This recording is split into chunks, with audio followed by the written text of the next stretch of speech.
Hello, everyone. Good evening. I'm Deb Dietz of SMB Digital Education, and welcome to our third of 4 webinars about COVID-19.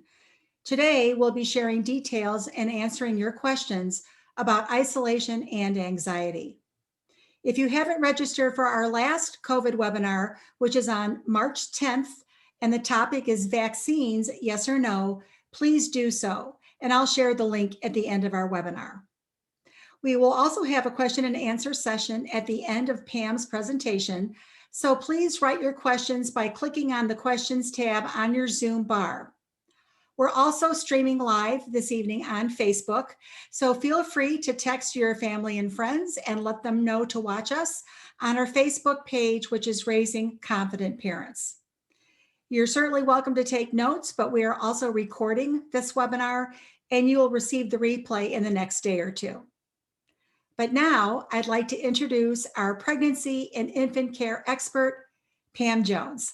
Hi, Pam. Great to be with Hi. you. How are you? Great to be here. Wonderful, wonderful.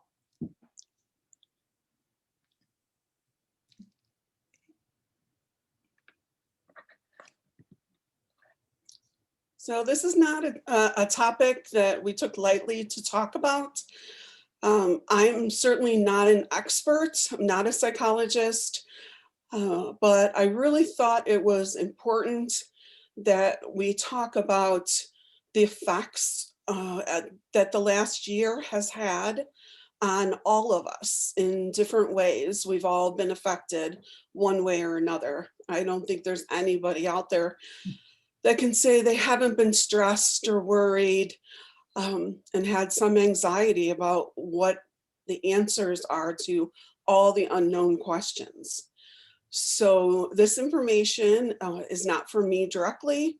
I do know moms and babies and sleep, but this is not my area of expertise. So I did go to the experts, but I thought it was really important that we did touch on this subject because I think it's really important and for all of us, and hopefully we can all get some tips that can help us get through it.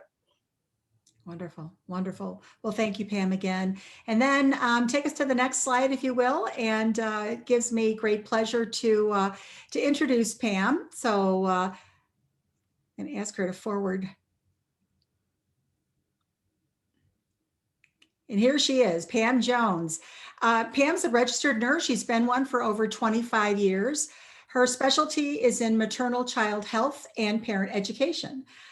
She's also a certified pediatric sleep specialist, and she is a consultant and founder of the traveling Sweet Dreams Little Ones sleep agency. And that's exactly what she does. She travels to your home to help you with your newborn, and that is part of the expertise she brings literally into your home. So that's important to know. She's also a certified parent educator. And Pam and her sister, Pat Pori, are the co-authors of the best-selling book and online course, Raising Confident Parents, Secrets from Baby Nurses and Parents About Pregnancy, Infant Care, and Achieving Sweet Dreams.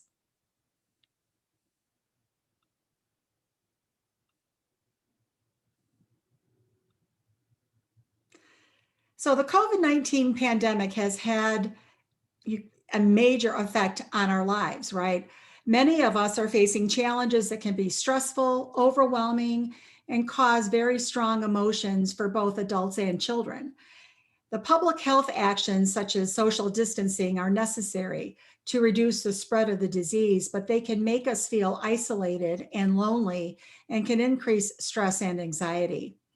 And learning to cope with stress in a healthy way will make you, the people that you care about, and those around you become more resilient. It's natural to feel stress, anxiety, grief, and worry during the pandemic. But this evening, Pam will share ways that you can help yourself, others, and your community manage stress. So, Pam, share with us what we need to know. Okay, great. So why am I so overwhelmed with stress? People may be asking this question, and there's a lot of reasons. We may be parenting in a pandemic. We're exhausted. We're burned out. A year is enough. I think we all thought it was going to be over way before this time. We're overwhelmed with stress. We can't change how we feel, but we can change how we cope. And actually, this makes all the difference. And this is from Dr.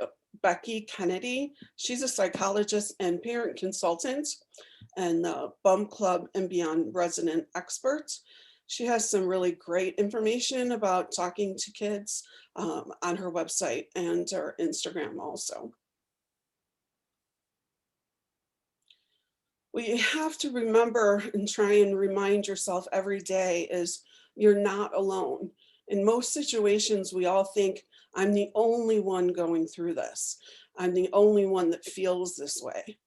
And I think we can all be really confident to know that in this situation, it's just really not true.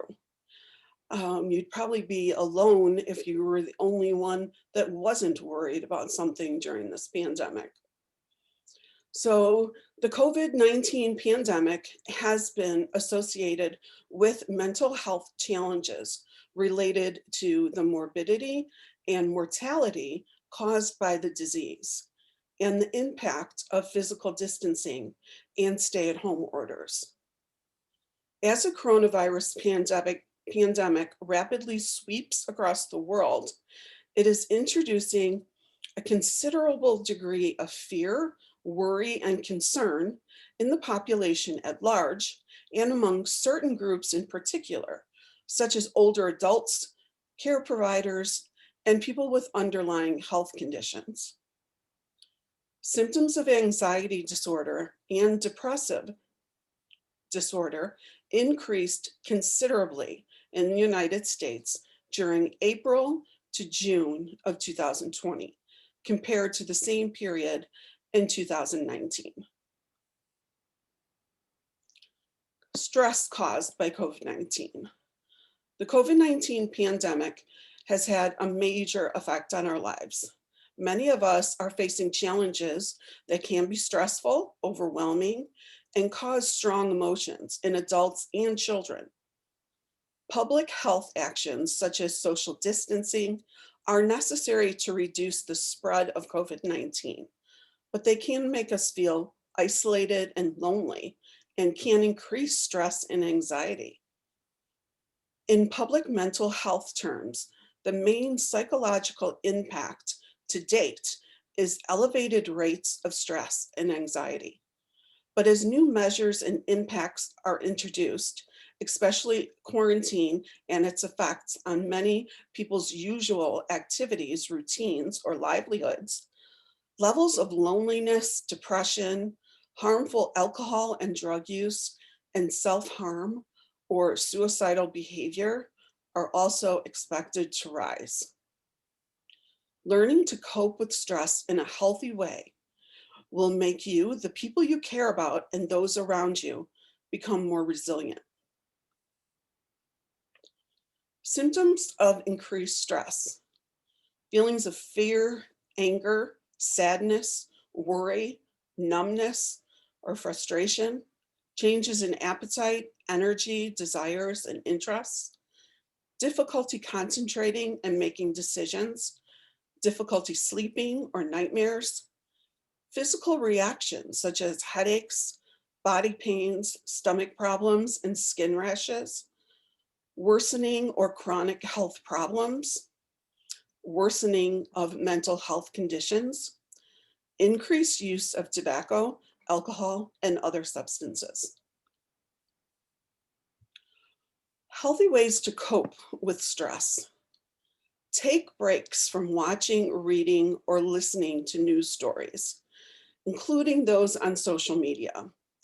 It's good to be informed, but hearing about the pandemic constantly can be upsetting. Consider limiting news to just a couple times a day and disconnecting your phone, TV, and computer screens for a while. I know I was one of these people. When it first came out, I was watching 5 different news channels like the information might change somehow. And I'm not a person that watches any news at all. So I really had to limit myself to once a day because it was really making me even more stressed and worried about my family than I already was. Maintain social contact and stay in contact with your social network. This can be as simple as phoning a friend for a chat, sending someone an email, or joining in with a discussion via social media. Reaching out to a friend has been shown to be better for your mental health than having a glass or two of wine in a bid to block out your worries. Additional healthy ways to cope with stress. Have a routine. Keep up with daily routines as far as possible or make new ones. Wake up close to the same time every day. Go to bed at similar times every night. Keep up with personal hygiene. Allocate time for working and time for resting. Make time to unwind. Try to do some other activities you enjoy. Connect with people you trust about your concerns and how you're feeling. Connect with your community or faith-based organizations. Make time for doing things you enjoy. Take care of your body. Take deep breaths, stretch, and or meditate. Eat healthy meals at regular times. Exercise regularly. Research shows 20 minutes of exercise a day can also help lift your mood via the release of endorphins, as well as reducing feelings of tension. So it may be time to dust off that exercise DVD or download a new exercise app. Get plenty of sleep. Avoid excess alcohol, tobacco, and substance use. Continue with routine preventative measures, such as vaccinations, cancer screenings, as recommended by your healthcare provider. Get vaccinated with a COVID-19 vaccine when available, if you choose to do so. I'm very happy I received my second dose today, so I can volunteer to give more doses to other people and have parents feel safe with me in their home with their new babies. So I feel very, very lucky. Helping others can really help you. Help others if you're able to. Offer support to people in your community who may need it, such as helping them with food shopping. Taking care of yourself can better equip you to take care of others. During times of social distancing, it is especially important to stay connected with your friends and family. Helping others cope with stress through phone calls or video chats can help you and your loved ones feel less lonely or isolated.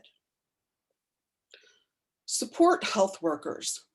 Take opportunities online or through your community to thank your country's healthcare workers and all those working to respond to COVID-19. Being connected to others socially is widely considered a fundamental human need, crucial to both well-being and survival. Monitoring our children's mental health. Most children will manage well with the support of parents and other family members, even if showing signs of some anxiety or concerns, such as difficulty sleeping or concentrating. Some children, however, may have risk factors for more intense reactions, including severe anxiety, depression, and suicidal behaviors. Risk factors can include a pre-existing mental health problem, prior traumatic experiences or abuse, family instability, or the loss of a loved one. Parents and caregivers should contact a professional if children exhibit significant change in behavior or any of the following symptoms for more than 2 weeks. Preschoolers may revert back to thumb sucking, bedwetting, clinging to parents, sleep disturbances, loss of appetite, fear of the dark, regression in behavior, and withdrawal. Elementary school children may become irritable, aggressive, clingy, have nightmares, show school avoidance, poor concentration, and withdrawal from activities and friends. Adolescents may show signs in sleeping too much or too little, eating disorders, agitation, increase in conflicts, physical complaints, delinquent behavior, and poor concentration.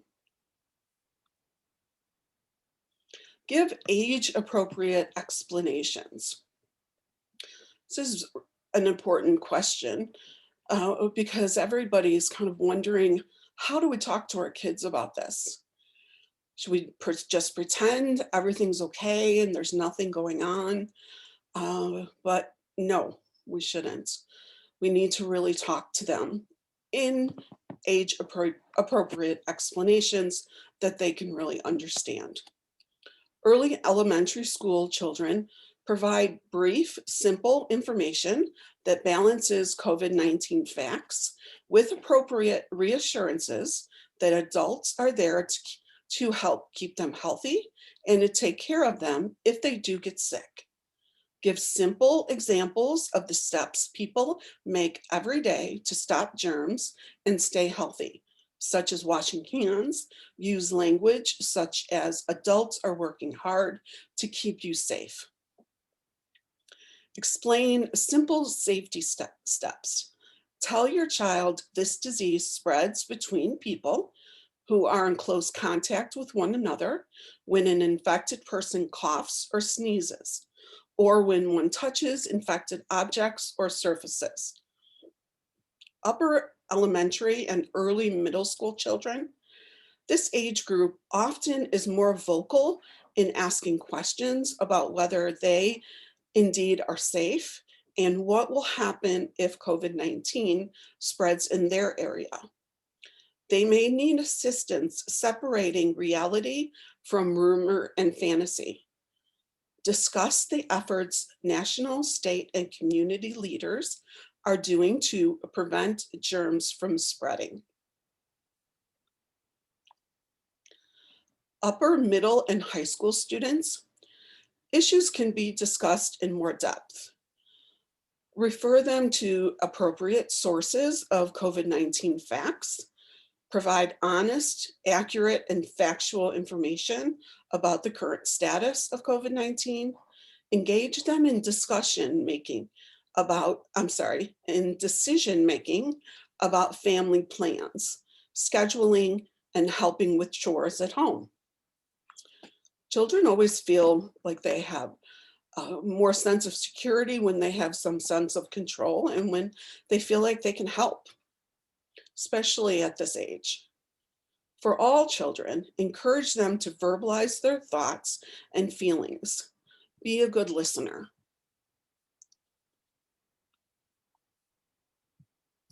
Take time to talk. Let your children's questions guide you. Be aware of how you talk about COVID-19. Your discussion can increase or decrease your child's fear.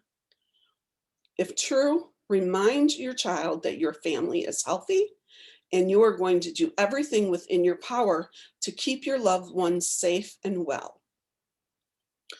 Often children and youth do not talk about their concerns because they are confused or don't want to worry loved ones. Younger children absorb scary information in waves. They ask questions, listen, play, and then repeat the cycle. Children always feel empowered if they can control some aspects of their life.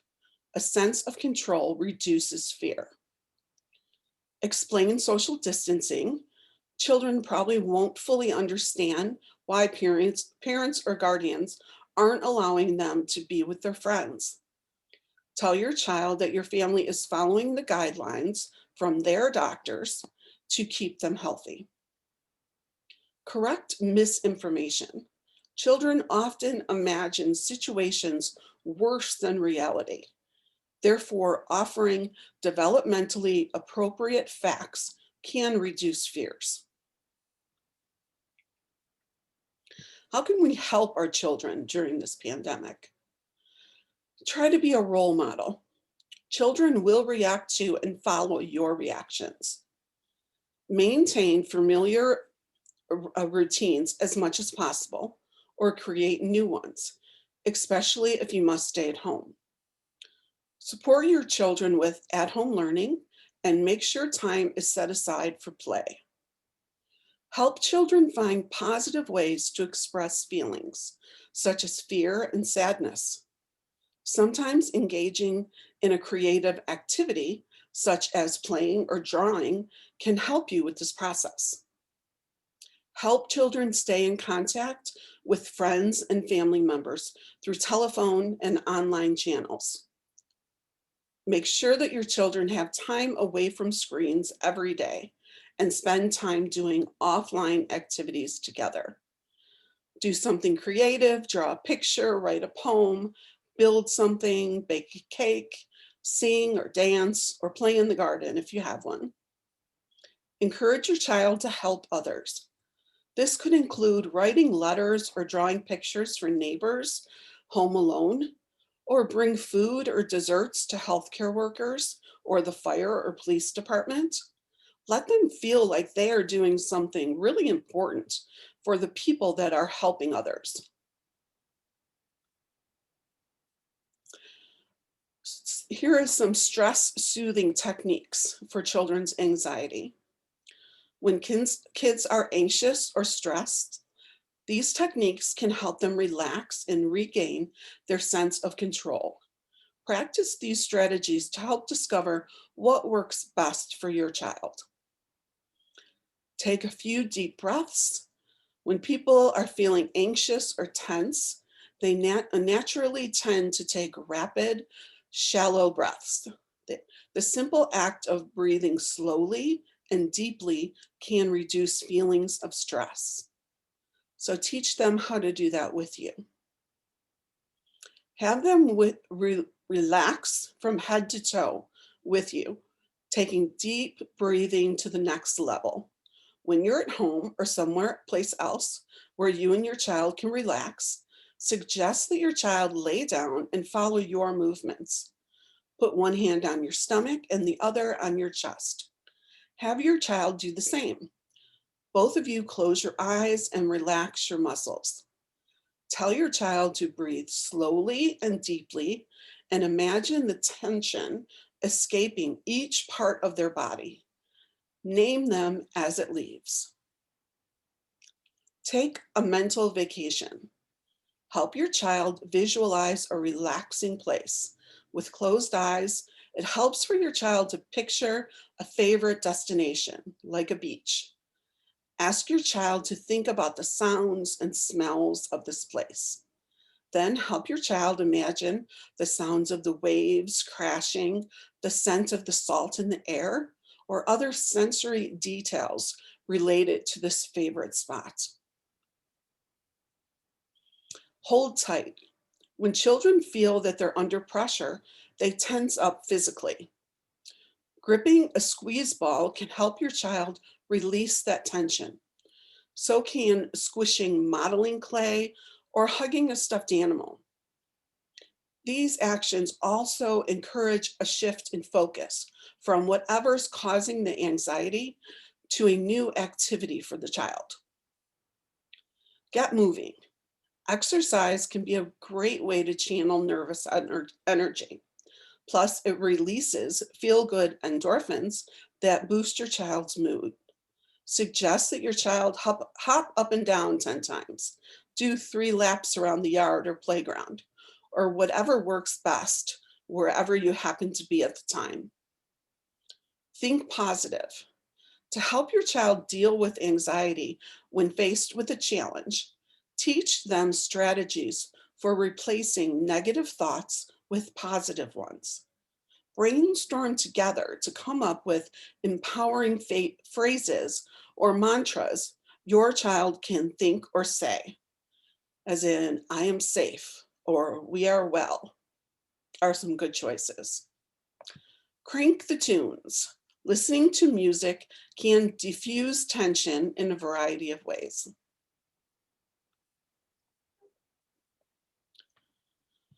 Will the lack of socialization in 2020, 2021 affect our babies?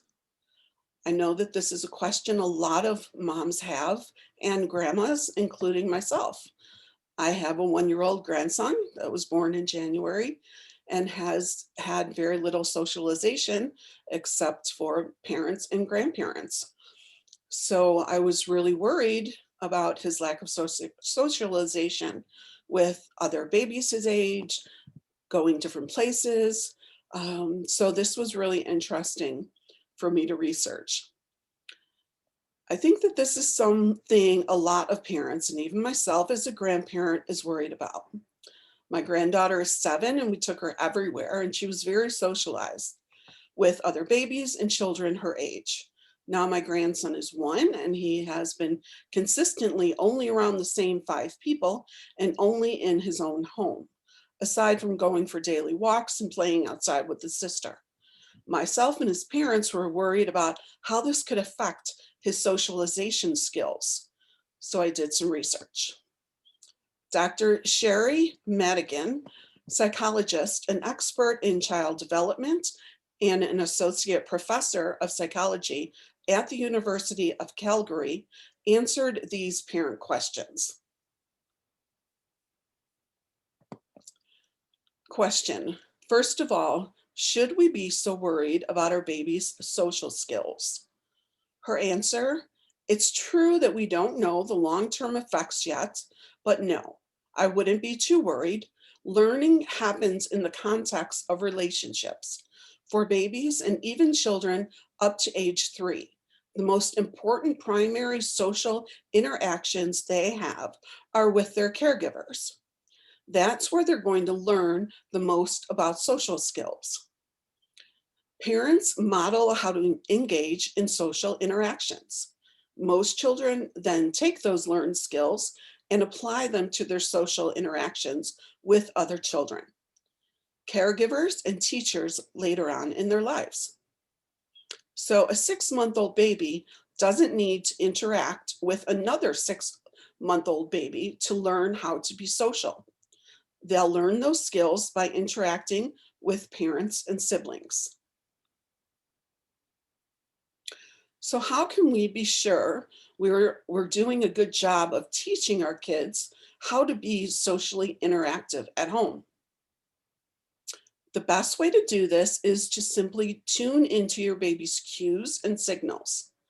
Interactions between babies and their primary caregivers should mimic a tennis game. When baby serves up a cue, it's like a tennis ball crossing a net. The parent's role is to perceive the cue and return the serve back to the child with eye contact, words, and or gestures. A lot of social interactions in our lives as children and adults are contingent on being tuned in to these serves. What do you think about virtual options for baby playgroups, like doing baby music classes online or mommy and me yoga via Zoom? Is it not even worth it at this age?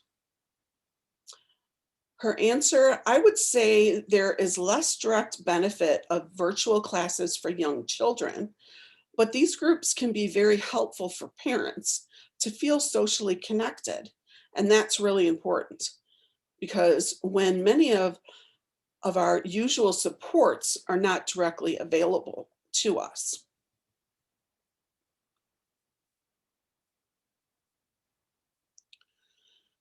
Can babies have high quality serve and return interactions virtually?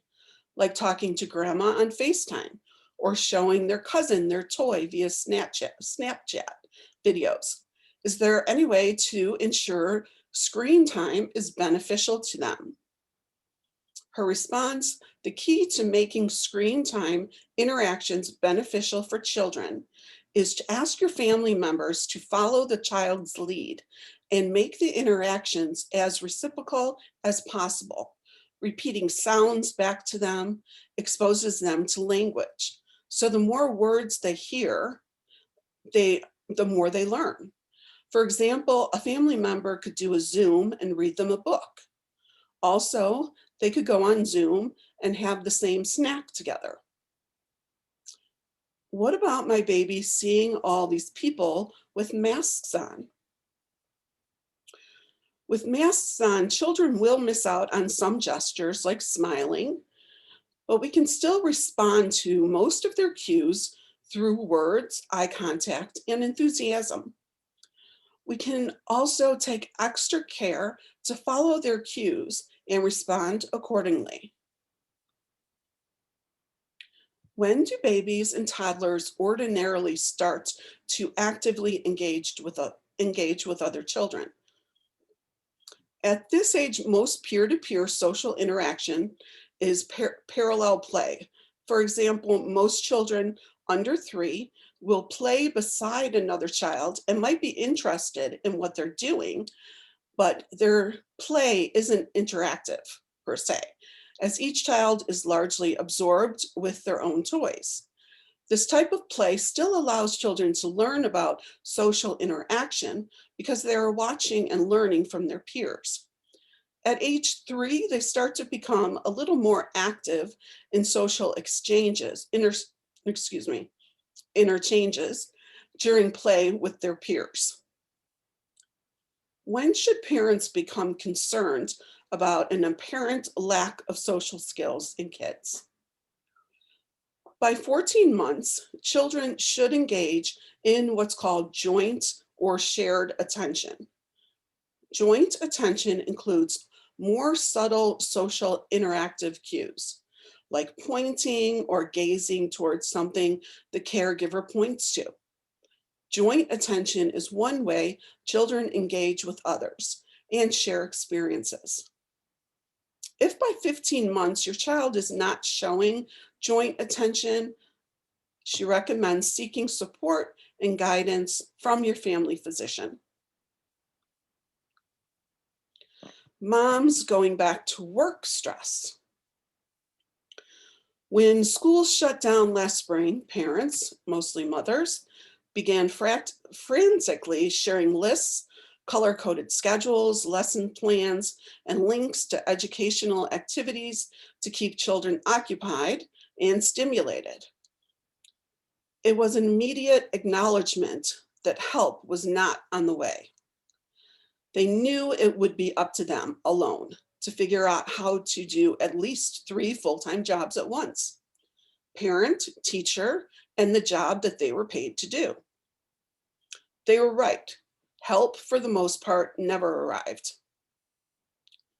Many of the lists and schedules of last spring have been replaced by new routines, whether it's waking up before dawn to work or trading childcare duties with a spouse or neighbor. But having a routine to survive the days doesn't mean mothers are okay. If you're trying to work from home with children, the stress can be even higher. I know moms that are trying to do Zoom meetings from work, just waiting for the dog to start barking or their 4-year-old to come into the room where the Zoom is and show them the little scratch on their toe. If you do not have a full-time job, the stress can even be worse. Then people really do not think you need help, as you try to be a full-time teacher, run the household, and entertain toddlers. Help. Parent concerns. Is there anything you are worried about for babies who aren't experiencing normal social conditions this year? I think that if the parents who are undergoing a very difficult time right now, we are dealing with so much and we have fewer support available to us because of COVID restrictions. So that's my biggest worry right now. What coping mechanisms do you recommend for parents who are struggling? First, if you're struggling, ask friends and family to check in with you more often. Set up outdoor walks and talks with someone you can confide in. Connect with your family physician if you feel that support isn't sufficient enough to get you through this difficult time. Second, focus on what is still in your control. Having high quality serve and return interactions with your child. So they're important, as we know they can optimize children's social skills, language skills, and well-being later on. Finally, be forgiving of the very difficult circumstances you are under. If you are worried or thinking about your child's social skills, it means you are already tuned into their needs. Moms need help.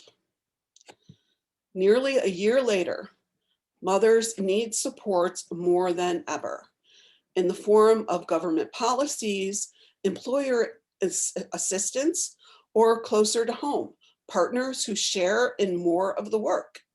They also need it for the future to ensure that they are never left stranded like this again. It's not just mothers who need support, of course. There are fathers, partners, grandparents, and those caring for sick or aging relatives do too. But mothers have shouldered the extra load. People talk about how moms can lift a car off their children.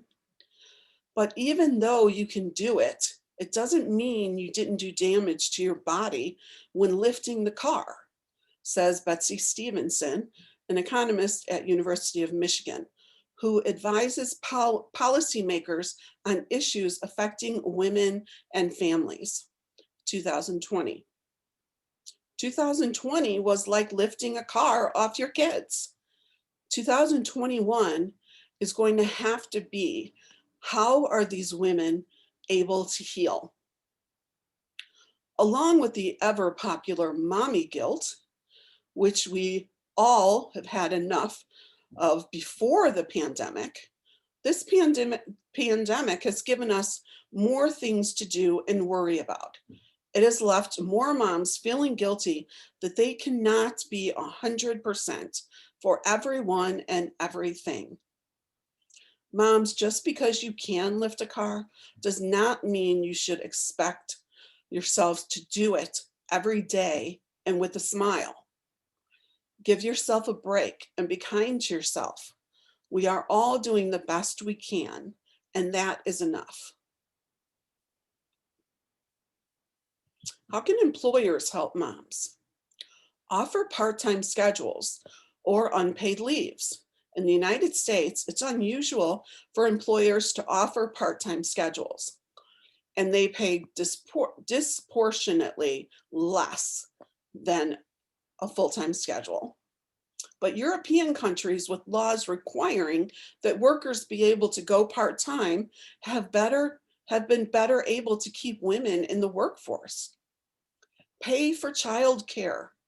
At this point in the pandemic, mothers just don't need time, they need money. They could use it for childcare, tutoring, or to support themselves during an unpaid leave. But few companies have paid for childcare. Don't penalize people for caregiving. When it comes time for an employee evaluations, managers should keep in mind how much additional work and stress people have been dealing with. This goes for non-parents too.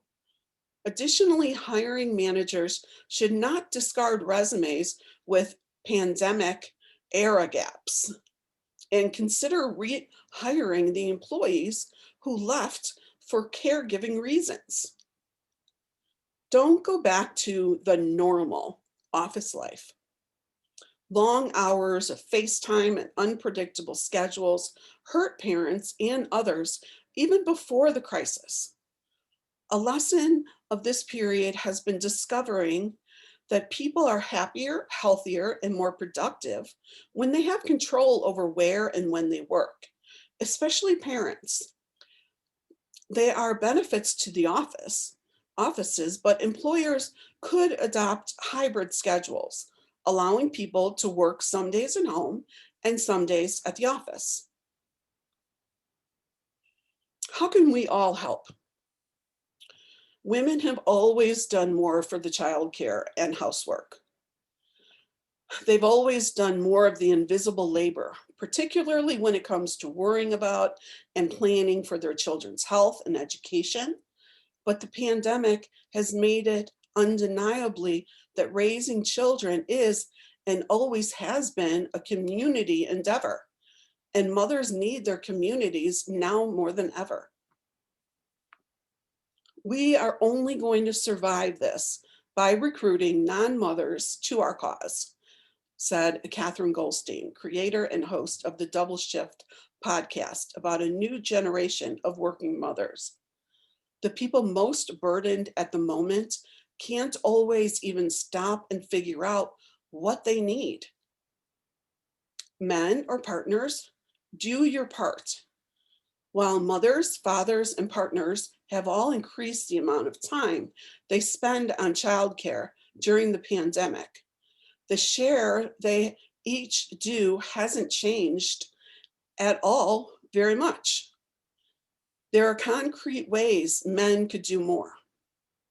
Work in the common area of the home and give the separate home office, if you have one, to the woman. Take over an entire child-related task, like coordinating pediatric care, communicating with the school, or planning a virtual birthday party, or getting the children out of the house. Friends, do your part. If you don't have children at home, think of ways to help those who do. Set up a meal train. Offer to take children for a distance park to walk or read to them on Zoom. Mail an activity kit. Just make sure it's one that doesn't require much adult involvement. Community, do your part. Some places have started programs to connect childcare providers or tutors with families that can't afford to hire them.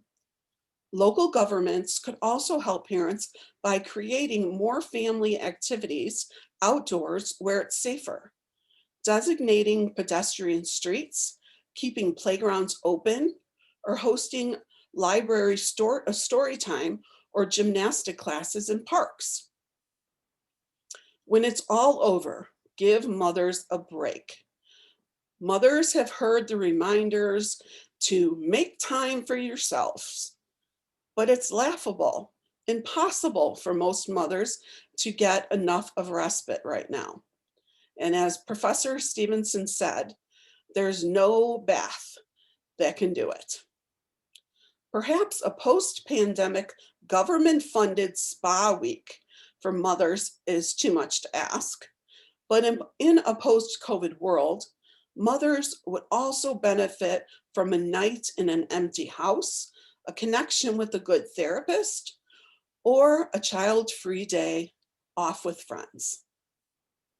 Provide a lot of well-deserved appreciation, thank yous, and a lot of chocolate wouldn't hurt. Domestic violence, or also called intimate partner violence, increased during COVID-19.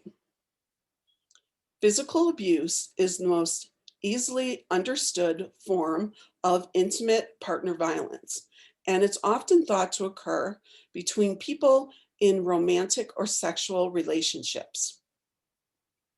Intimate partner violence can take many other forms. It can involve children and older adults. It can be verbal, sexual, emotional, or financial. While difficult circumstances aren't the cause of intimate partner violence, hardship can increase tension and reduce access to resources. COVID-19 has resulted in an increase in intimate partner violence due to lockdowns and curfews. This is on top of the stress of worsening socioeconomic conditions. Due to the restrictions on movement, it's more difficult for people to escape and easier for loved ones to miss the signs that something is wrong. Isolation tactics can go unnoticed due to the physical distancing becoming a norm, however temporary. It's critical for people to be able to identify red flags in their relationships and for others to know the signs of intimate partner violence. Supporting the victim. The experience of intimate partner violence can be traumatizing, demoralizing, and exhausting. To support a loved one, it's important to understand that they may not change their mind. That they may change their mind a few times about leaving. Let them know that you're always willing to listen and to help. Do whatever you can to keep in contact with your loved one. Sometimes that means resisting the urge to pressure them to leave. Developing a safety plan takes time and research. Lay the groundwork ahead of time by finding housing and shelter options, look for job opportunities, securing a new cell phone and SIM card, making a list of items for the overnight bag, learning the process for reporting intimate partner violence and requesting an order of protection, keeping any savings safe and hidden, establishing a schedule for safety checks and code words, connecting your loved one to mental health supports. CDC Child Abuse and Neglect Study. The study was done by the CDC in December 2020. Trends in US Emergency Department visits related to suspected or confirmed child abuse and neglect among children and adolescents aged under 18 years before and during the COVID-19 pandemic in the United States, January 2019 through September 2020. What do we know about this topic? Public health emergencies increase risk of child abuse and neglect because of increased stressors and loss of financial and social supports.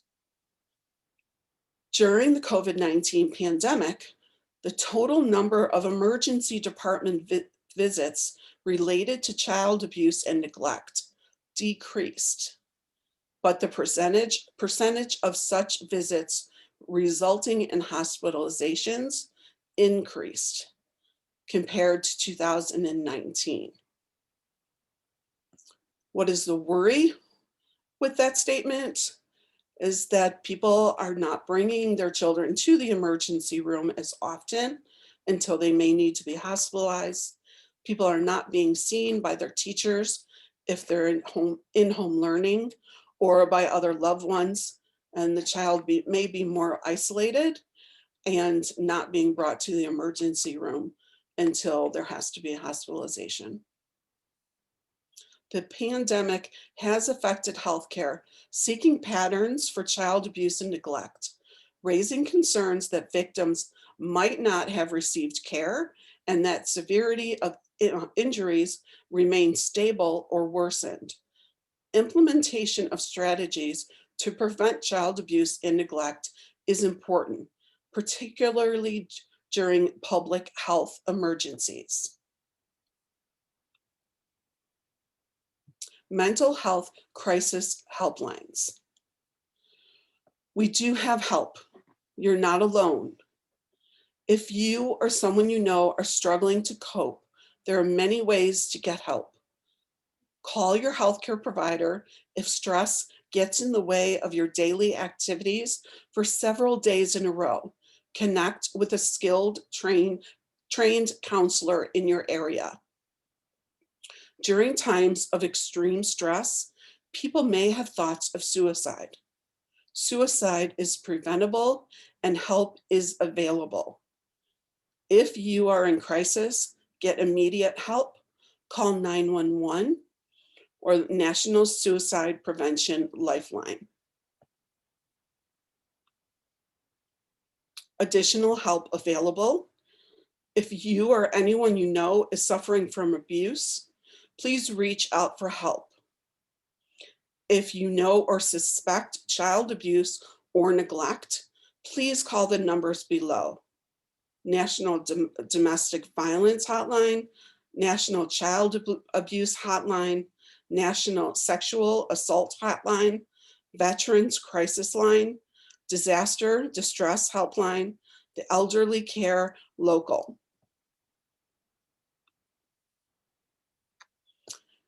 Thank you to everyone that helped make our presentation.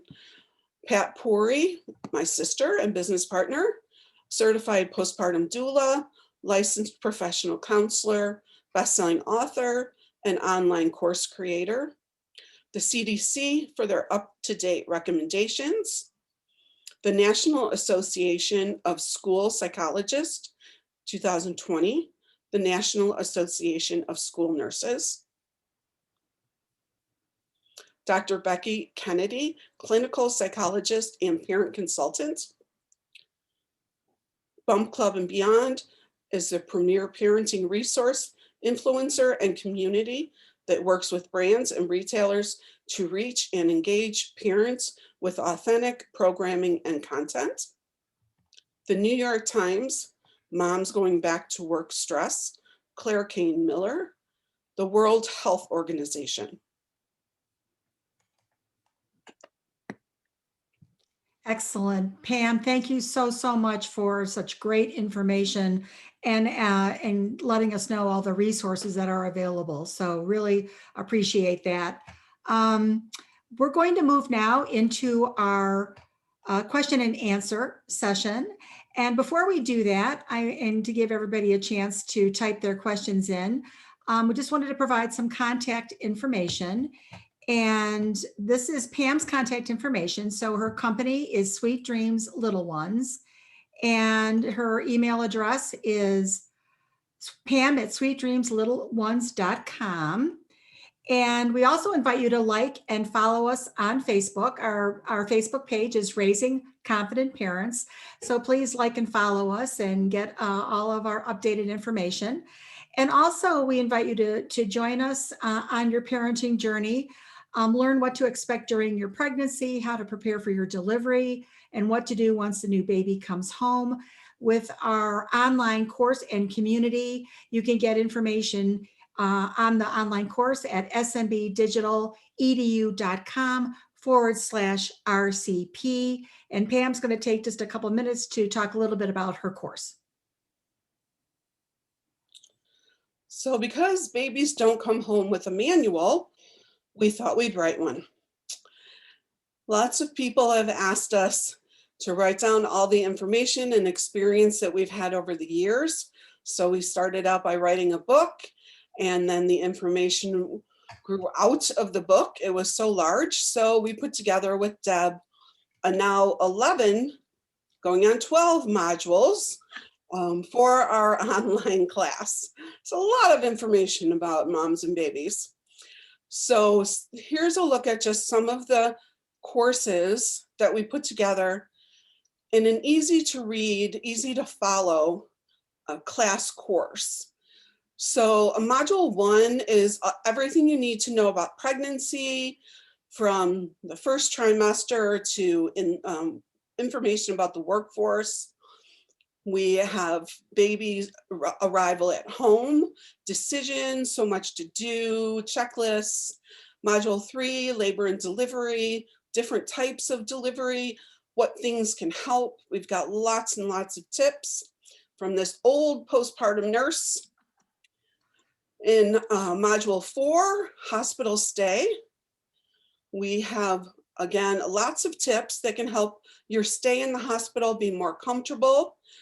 You can get the experience that you really want, and make going home a bit easier. Module 5 tells you everything you need before bringing your baby home, safe sleep environment, newborn care, everything about problems and illnesses and milestones. Module 6, Fed is Best, everything that you want to know about breastfeeding, formula feeding, pumping. Whatever you decide to do is the best option for you and your family. Module 7 is Sleep. And we have everything from bringing your baby home, how to start healthy sleep habits, all the way through teaching those adorable little toddlers not to climb out of bed. Module 8, Sleep Deprivation and Postpartum Depression. We're going to talk to you early about postpartum depression with sleep deprivation and what to look for, tips to help, and mommy wars, why we're so hard on each other, and bring kindness into this world. Module 9, Keeping the Spark Alive with your partner or your husband or wife. Module 10, It Takes a Village. As we talked about in this section, it's always taken a village, not even during a pandemic. Most people don't have their villages anymore. Parents are living in different states. Some parents are still working, grandparents. And so we really need to find our village and take advantage of it. Now we're going to be offering module 11, is going to be the information we're sharing with you in our 4 COVID webinars. And then we're also going to be adding Daddy Boot Camp and some other great modules as we go along, because there again is just so much information we want to share. Absolutely. So take a look at that. I think you'll really like it. You can go to each lesson whenever you want, go back to it when you want. We're going to have a support group once a week where you can talk with me and ask me any questions that you have. And we can all get to know each other and support each other in a Facebook village. There you go. There you go. Terrific, Pam. Thank you so much. Great information. And again, you visit us on our website, SMB Digital Education, and get all this information. You can download it and read more about the lessons. I'd love to have you. So we're going to move now into the question and answer session. And Pam, I'm going to ask you if you would to go back a couple of slides to the questions and answer slide, if you would. One more. Yeah, perfect. Just leave that one up so people can get the contact information for you on our Facebook page and our website. So if you haven't typed in any questions, please go ahead and do that now. And then I'll make sure that Pam has an opportunity to address them. But we do have some that we'll start with. And this is a great one. It's what should I tell my child if they're asking about participating in camp or sports in the next couple of months? What do I say to them? Yeah, that was something that I really had to look into because, I really didn't know the answer that, what is the right answer for parents to tell their kids? Oh, sure, I'm sure, Billy, it's going to be fine. You'll have T-ball, at the next season. But the truth of the matter is, we don't know. And so everything that I've researched, Dr. Becky Kennedy has some great information on to talk to children. And everything that she says is, be very honest and not to make them more fearful. Oh my gosh, by the time you're playing T-ball, this could be, 100 times worse. We certainly don't want to give them more fears, but we also don't want to give them false information. So you really have to sit down and tell them, honey, everybody is working on this to get everybody healthy. And if it works, by September when T-ball starts, then you may be able to do T-ball. If your doctors and all the adults working on this don't think it would be safe enough for you to play T-ball, then we're not going to play, no one's going to play T-ball. Yeah. Okay. Well, thank you. This is sort of a line to that question, but what should I tell my kids if they ask to invite their whole school to their birthday party like they usually do? I know that's Rite so of passage, kids' birthdays, it's the whole class, right? I know that, oh, that's so hard. I can really tell you, I'm glad my kids are grown, but I'm seeing this with my grandchildren, and tomorrow is my granddaughter's 7th birthday, and she has always had 20, 30 kids at her birthday party. And it's been just so different this year. But what we've been taught how to talk with them is, if you've been talking to them from the very beginning about social distancing, about how the germs are transferred, you just really have to sit down with them and say, I'm sorry, honey, but this year is going to be a little different. We're going to make it really special and try and think of different things that you can do that maybe you wouldn't normally do. Like decorate their doors on their birthday, decorate the house, maybe take them, if it's safe to where you live to go get your nails done, take them for a pedicure or, something special that the two of you can just do. If there's a movie they've really wanted to watch, make some popcorn and sit down and watch it. If you have an extended family that's been around them, make sure that they come over on their birthday and, you know, try and make it as special as possible. But, you have to help them to understand, this is not something that you did. It's not something that I did because I'm trying to be a mean mom. This is just something that's happening. And that if we all do this and we all do everything that the doctors and the specialists are telling us to do, then hopefully we are going to have a really big birthday party for you next year. Wonderful, wonderful. Great, great answer. Thank you. Um, any other insights on how to talk to your kids about the pandemic? Well, like I was saying with Dr. Kennedy, she was, really talking a lot about being honest. Um, like I said, I'm glad my kids are older because, my first thought might be to, I don't want them worried. I don't want them to know what's going on. So I'm just going to pretend everything's okay. And I would be wrong. And so she made it really clear that you really need to tell them a story, that every child, no matter what age they are, they need a story Great. that they can grab onto and understand at their age, uh, to know enough about what's going on to understand why you're being so mean and won't let them have their play dates.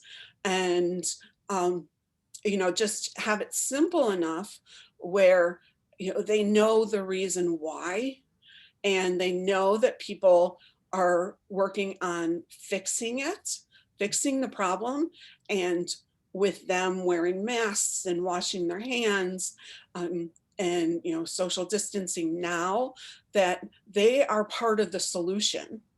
And I think that makes a huge difference because, I talk about a lot about helping others.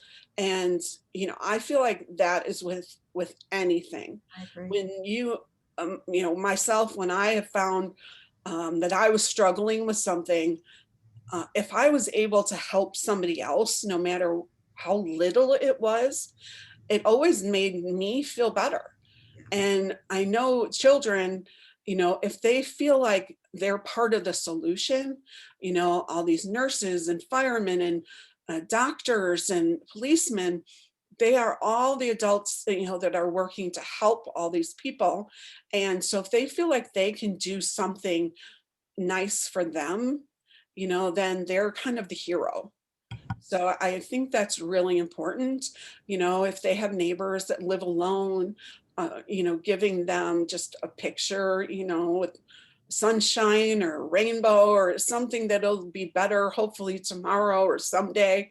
I think that helps them, and it's really going to help their neighbor. So I think that that's a huge part of, working with them, helping them. And, high school kids, I think if there's something too that they can do to help be the solution, um, whether it's handing out water to firemen, as long as they're social distancing, something that they can do to be part of the solution. I think that really helps them also. Sounds Like, great. you want to be honest, Yeah. you want to be truthful, but you want to give age appropriate answers so that they understand what's going on. Got it. Thank you.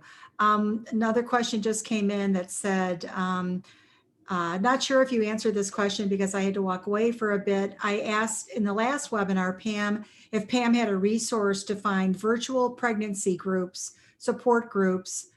Did she have a chance to research this question? Oh, I'm sorry. Well, there are, depending on where you live, there are, say in Dallas, we have a ton of moms groups. And so if you just search the state that you live in, or close to you, then there's mom groups in every town, associated with every hospital, and Facebook groups. And they, some are pregnant, some have just had kids, some have kids. And they're in Dallas, and it's in different states. It's called the Prego Expo. And they have a lot of groups, Facebook groups, and those moms are usually all pregnant. And they do travel to different states. So I know that they have a lot of different Facebook groups, Okay. for when you are pregnant. And if you're having multiples, there's a lot of multiples groups. And if you are having multiples, you definitely want to join a multiples group, because it is different than having one baby. And other moms that have gone through it can really give you, the nitty gritty, the inside tricks to help you get through having two at the same time. Okay, great. Thank you for that answer. Another question, are there any small ways I can help my 1-year-old baby be not so afraid of new people? Yeah, that's a great question. What I've always advised people to do, about 6 months, it depends, every baby's a little different, but usually about 6 months, stranger anxiety kicks in for every baby, not babies in a pandemic that haven't seen many faces. Yeah. But what I always tell people to do is, if you're coming into the house and you're a relative and you're coming in from another state and you haven't seen them, maybe in 6 months, don't rush them. Don't, try and like go right to them and, take them from their mom or dad to hold them, because of course you miss them terribly and you want to hold them and kiss them up, but they're going to be afraid. So what I always suggest, and it's similar to animals, but if they kind of sit on the floor and play with their toys and almost ignore them, and they're sitting on the floor, 9 times out of 10, they'll start coming over because they start to see you after a while as you're not a threat. Mhm. You're not going to hurt them. You're playing with your toys. They're playing with your toys. And, sometimes it'll take some time, but, once they know that you're not a threat, they'll be a lot more comfortable with you. But I've seen that it takes a lot longer for them to be comfortable with people that just right away advance to them. Again, I hate to compare them to animals, but it's kind of the same thing. If you If someone tries to like pick up my cat, they go crazy if they don't know them. But if they're sitting on the couch ignoring them, the cat is on their lap within 10 minutes. Like, what do you mean you're ignoring me? I'm right here. So I think it's just that I don't want to say, because of course it's not aggressive behavior, because you just want to love on them and hold them. But after 6 months, that seems to be when regular stranger anxiety does kick in. But as far as during this pandemic, of course, it's much more difficult. But anytime you can take them for a walk, and maybe when you see neighbors, social distancing, taking them out of the stroller and just kind of talking to that person, they see that they're not going to be aggressive towards them, come right on top of them. And the more different types of people, the more different types of scenery they can see. Most babies, they're in their house. We're worried to take them anywhere. And so their walls are kind of all they've seen. And so just taking them to a park where there's not a lot of people and letting them sit in the grass that they may not have touched yet, and different things like that, different small experiences, just not a lot at once is going to help them a lot.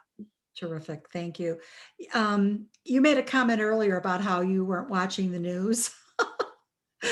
Um, Yes. so what the question here is, should I watch the news?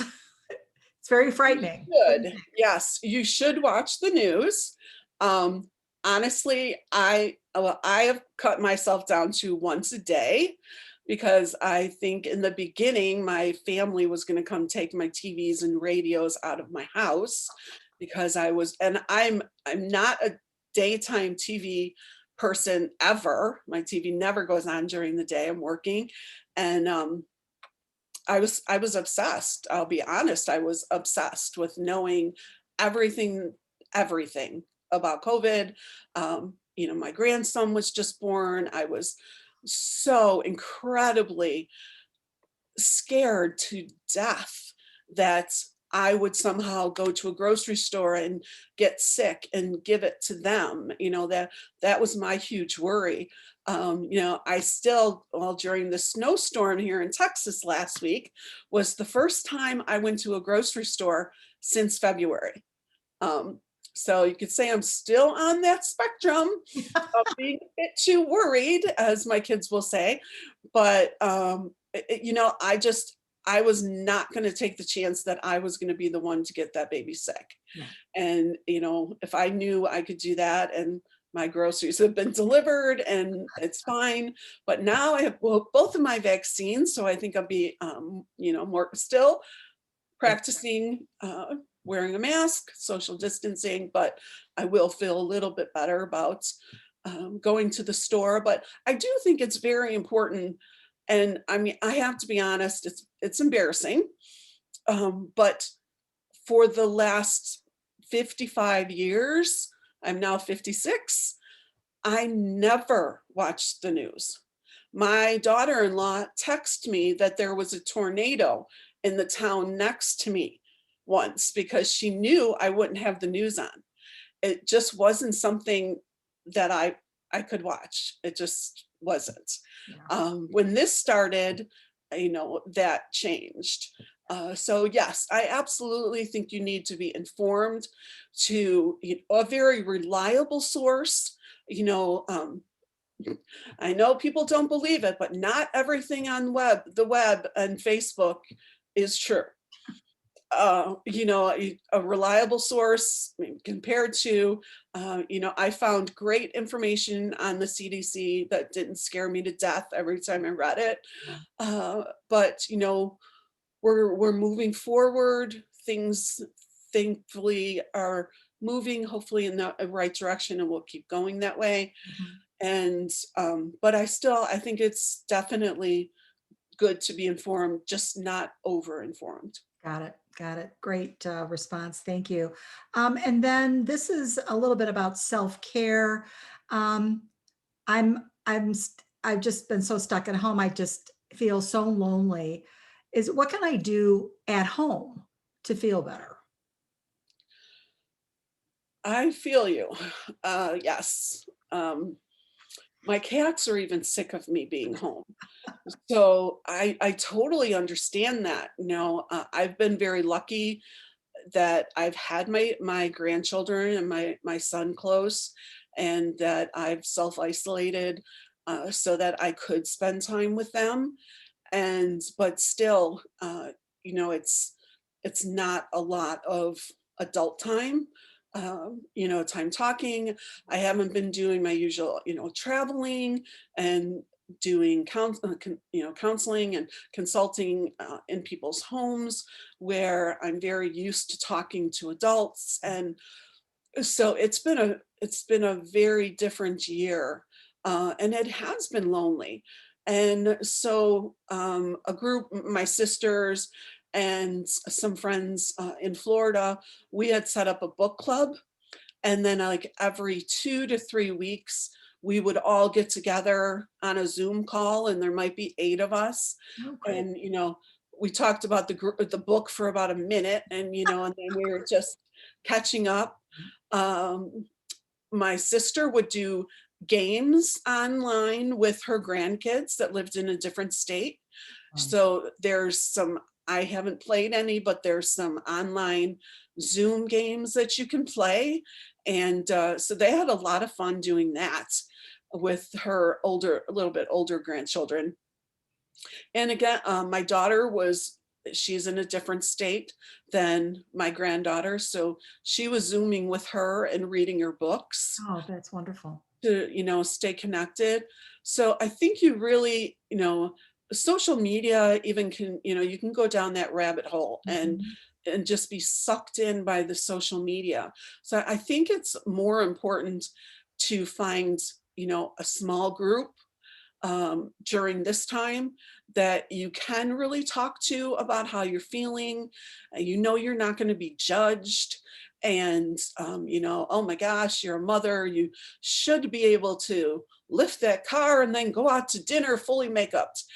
You need to talk to people that are on the same page as you and going through the same thing that you are, or have gone through it in the past, and can really understand what you're going through. And there's no judgments, just help. you Just know that's that's what we need. We need to help each other, support each other, and be kind to each other. Boy, that's so true. So thank you for that. So that kind of brings us to the end of the question and answer session. And Pam, I'm going to ask you to take us to the last slide. I just wanted to share with everyone our fourth and final COVID webinar is on March 10th. It's on vaccines, yes or no. So we hope that you come to our website and register to attend. You'll also be receiving the replay of this evening's webinar. So you should look for that in the next day or two. And also the previous COVID webinars, those replays are also available. So pregnancy and staying safe, bringing baby home from the hospital. You'll receive this webinar replay the next day or two. And then the last one will wrap up our series on March 10th. We hope that you'll join us. Pam, I'm going to ask you, do you have any final words? Any final words of wisdom? I love that. Be kind to each other. That's a big one. Yeah, it really is. I mean, we need kindness as much as we need anything else right now. And I just want to thank you for taking time out of your night to come spend it with us. And I hope, if nothing else, that you've learned you're not alone. And there is support out there. And if you ever have questions, you need to vent, you need to talk, you can call me, go on my website, my number's on there anytime. And just don't struggle alone. That's what I would ask of you. There is help out there, and maybe you tried one person, or something and it didn't work. And so now you're really in this struggle alone. And, no one should be in any struggle alone, let alone during this pandemic that is affecting all of us, even though differently. Um, just please reach out and ask for help. Wonderful. Pam, thank you. Thank you again. Thank you everyone for being with us this evening. We hope to see you on March 10th and stay safe out there. Thanks again, everyone. Thanks, Pam. Good night. Bye. Sweet dreams, everyone. Bye bye.